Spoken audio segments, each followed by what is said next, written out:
कार्यक्रम में आप सभी का मैं हृदय से अभिनंदन करता हूं।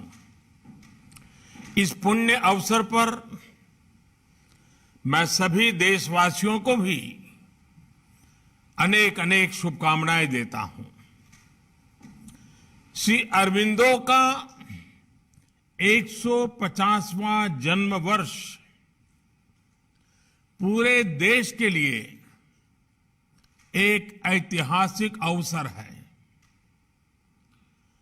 उनकी प्रेरणाओं को, उनके विचारों को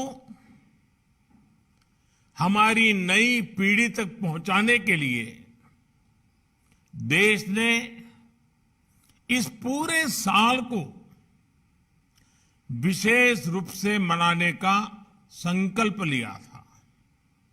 इसके लिए एक विशेष उच्च स्तरीय कमेटी गठन की गई थी।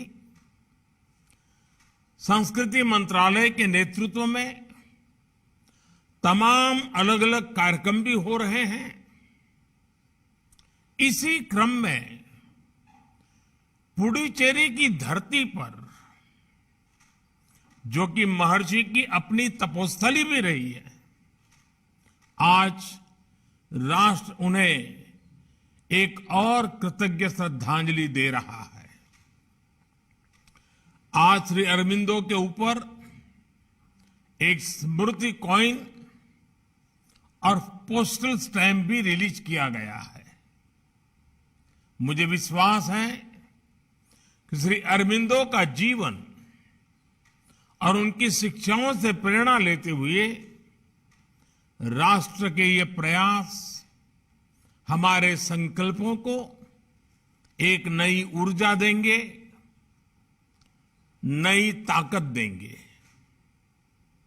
साथियों, इतिहास में कई बार एक ही कालखंड में कई अद्भुत घटनाएं एक साथ होती हैं, लेकिन आमतौर पर उन्हें केवल एक संयोग मान लिया जाता है। मैं मानता हूं, जब इस तरह के संयोग बनते हैं तो उनके पीछे कोई न कोई योग शक्ति काम करती है। योग शक्ति यानी एक सामूहिक शक्ति, सबको जोड़ने वाली शक्ति। आप देखिए, भारत के इतिहास में ऐसे अनेक महापुरुष हुए हैं जिन्होंने आजादी का भाव भी सशक्त किया है और आत्मा को भी पुनर्जीवन दिया। इनमें से 3 श्री अरबिंदो, स्वामी विवेकानंद और महात्मा गांधी ऐसे महापुरुष हैं जिनके जीवन की सबसे महत्वपूर्ण घटनाएं एक ही समय में घटी। इन घटनाओं से इन महापुरुषों का जीवन भी बदला और राष्ट्र जीवन में भी बड़े परिवर्तन आए। 1893 में 14 वर्ष बाद श्री अरबिंदो इंग्लैंड से भारत लौटे। 1893 में ही स्वामी विवेकानंद विश्व धर्म संसद में अपने विख्यात भाषण के लिए अमेरिका गए और इसी साल गांधी जी दक्षिण अफ्रीका गए, जहां से उनकी महात्मा गांधी बनने की यात्रा शुरू हुई और आगे चलकर देश को आजादी महानायक मिला। भाइयों और बहनों, आज एक बार फिर हमारा भारत एक साथ ऐसे ही अनेकों संयोगों का साक्षी बन रहा है। आज जब देश ने अपनी आजादी के 75 वर्ष पूरे किए हैं, अमृतकाल की हमारी यात्रा शुरू हो रही है। उसी समय हम श्री अरबिंदो की 150वीं जयंती मना रहे हैं। इसी कालखंड में हम नेताजी सुभाष चंद्र बोस की 125वीं जन्म जयंती जैसे अवसरों के साक्षी भी बने हैं, जब प्रेरणा और कर्तव्य, मोटिवेशन और एक्शन एक साथ मिल जाते हैं तो असंभव लक्ष्य भी अवश्यंभावी हो जाता है।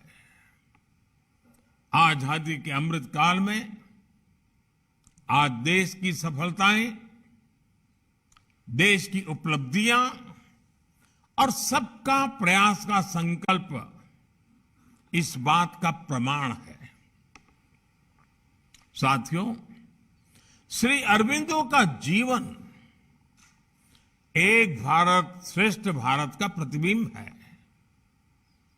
उनका जन्म बंगाल में हुआ था, लेकिन वो बंगाली, गुजराती, मराठी, हिंदी और संस्कृत समेत कई भाषाओं के जानकार थे। उनका जन्म भले ही बंगाल में हुआ था, लेकिन अपना ज्यादातर जीवन उन्होंने गुजरात और पुडुचेरी में बिताया। वे जहां भी गए वहां अपने व्यक्तित्व की गहरी छाप छोड़ी। आज आप देश के किसी भी हिस्से में जाएंगे, महर्षि अरबिंदो के आश्रम, उनके अनुयायी, उनके प्रशंसक हर जगह मिलेंगे। उन्होंने हमें दिखाया कि जब हम हमारी संस्कृति को जान लेते हैं, जीने लगते हैं, तो हमारी विविधता हमारे जीवन का सहज उत्सव बन जाती है। साथियों, ये आजादी के अमृतकाल के लिए बहुत बड़ी प्रेरणा है। एक भारत श्रेष्ठ भारत का इससे उत्तम प्रोत्साहन क्या हो सकता है। कुछ दिनों पहले ही मैं काशी गया था। वहां काशी तमिल संगमम कार्यक्रम का हिस्सा बनने का अवसर मिला। यह अद्भुत आयोजन है। भारत कैसे अपनी परंपरा और संस्कृति के माध्यम से कैसे अटूट है, अटल है, ये हमें उस उत्सव में देखने को मिला। आज का युवा क्या सोचता है, ये काशी तमिल संगमम में देखने को मिला। आज पूरे देश का युवा भाषा भूषा के आधार पर भेद करने वाली राजनीति को पीछे छोड़कर एक भारत श्रेष्ठ भारत की राष्ट्र नीति से प्रेरित है। आज जब हम श्री अरबिंदो को याद कर रहे हैं, आजादी का अमृत महोत्सव मना रहे हैं, तब हमें काशी तमिल संगमम की भावना का विस्तार करना होगा। साथियों, महर्षि अरबिंदो के जीवन को अगर हम करीब से देखेंगे तो उसमें हमें भारत की आत्मा और भारत की विकास यात्रा के मौलिक दर्शन होते हैं। अरबिंदो ऐसे व्यक्तित्व थे जिनके जीवन में आधुनिक शोध भी था, राजनैतिक प्रतिरोध भी था और ब्रह्मबोध भी था। उनकी पढ़ाई लिखाई इंग्लैंड के बेहतर से बेहतर संस्थानों में हुई। उन्हें उस दौर का सबसे आधुनिक माहौल मिला था, ग्लोबल एक्सपोजर मिला था। उन्होंने खुद भी आधुनिकता को उतने ही खुले मन से अंगीकार किया। लेकिन वही अरबिंदो देश लौट कर आते हैं तो अंग्रेजी हुकूमत के प्रतिरोध के नायक बन जाते हैं।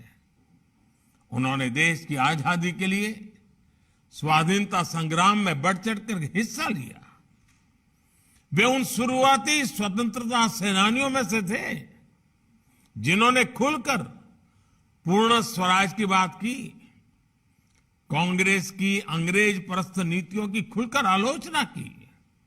उन्होंने कहा था, अगर हम अपने राष्ट्र का पुनर्निर्माण चाहते हैं तो हमें रोते हुए बच्चे की तरह ब्रिटिश पार्लियामेंट के आगे गिड़गिड़ाना बंद करना होगा।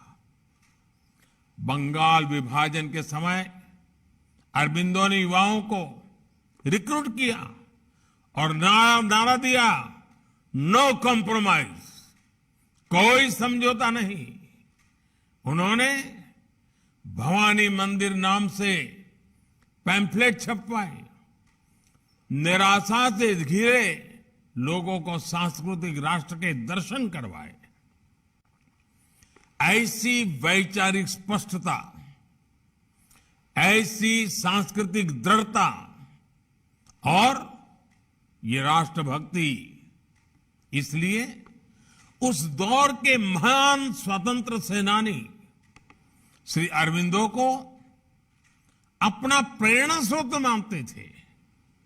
नेताजी सुभाष जैसे क्रांतिकारी उन्हें अपने संकल्पों की प्रेरणा मानते थे।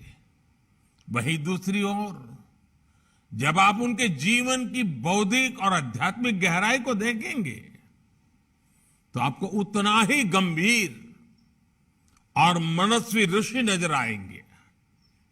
वे आत्मा और परमात्मा जैसे गहरे विषयों पर प्रवचन करते थे, ब्रह्म तत्व और उपनिषदों की व्याख्या करते थे।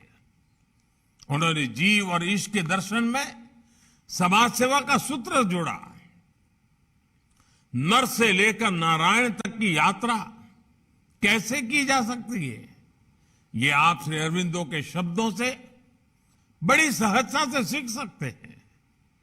यही तो भारत का संपूर्ण चरित्र है, जिसमें अर्थ और काम का भौतिक सामर्थ्य भी है, जिसमें धर्म यानी कर्तव्य का अद्भुत समर्पण भी है और मोक्ष यानी अध्यात्म का ब्रह्मबोध भी है।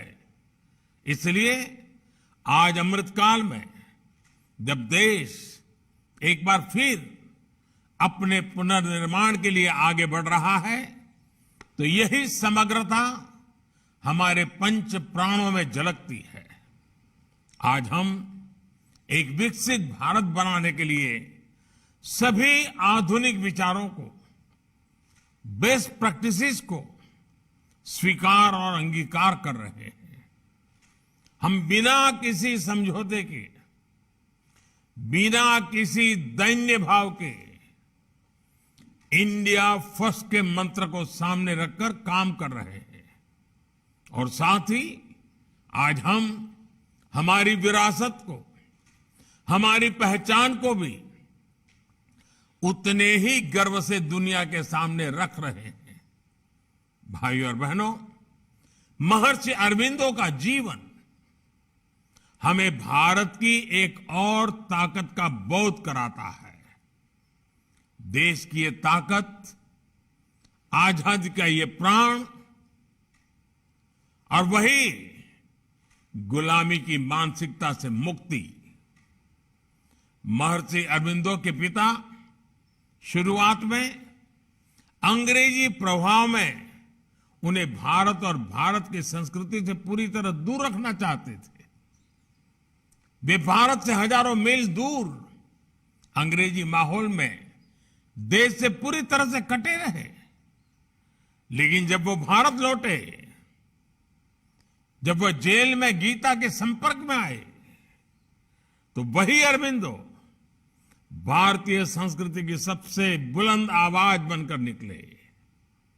उन्होंने शास्त्रों का अध्ययन किया। रामायण, महाभारत और उपनिषदों से लेकर कालिदास, भवभूति और भर्तृहरि तक के ग्रंथों को ट्रांसलेट किया। जिन अरबिंदो को खुद युवावस्था में भारतीयता से दूर रखा गया था, लोग अब उनके विचारों में भारत को देखने लगे। यही भारत और भारतीयता की असली ताकत है। उसे कोई कितना भी मिटाने की कोशिश क्यों न कर ले, उसे हमारे भीतर से निकालने की कोशिश क्यों न कर सके। भारत भी अमर बीज है, जो विपरीत से विपरीत परिस्थितियों में थोड़ा दब सकता है, थोड़ा मुरझा सकता है, लेकिन वो मर नहीं सकता। वो अजय है, अजरा अमर है, क्योंकि भारत मानव सभ्यता का सबसे परिष्कृत विचार है, मानवता का सबसे स्वाभाविक स्वर है। ये महर्षि अरविंदो के समय में भी अमर था और ये आज भी आजादी के अमृतकाल में भी अमर है। आज भारत का युवा अपने सांस्कृतिक स्वाभिमान के साथ भारत की जयघोष कर रहा है। दुनिया में आज भीषण चुनौतियां हैं। इन चुनौतियों में समाधान में भारत की भूमिका महत्वपूर्ण है। इसलिए महर्षि अरविंदो से प्रेरणा लेकर हमें खुद को तैयार करना है। सबका प्रयास से विकसित भारत का निर्माण करना है। एक बार फिर महर्षि अरविंदो को नमन करते हुए आप सभी का हृदय से बहुत बहुत धन्यवाद।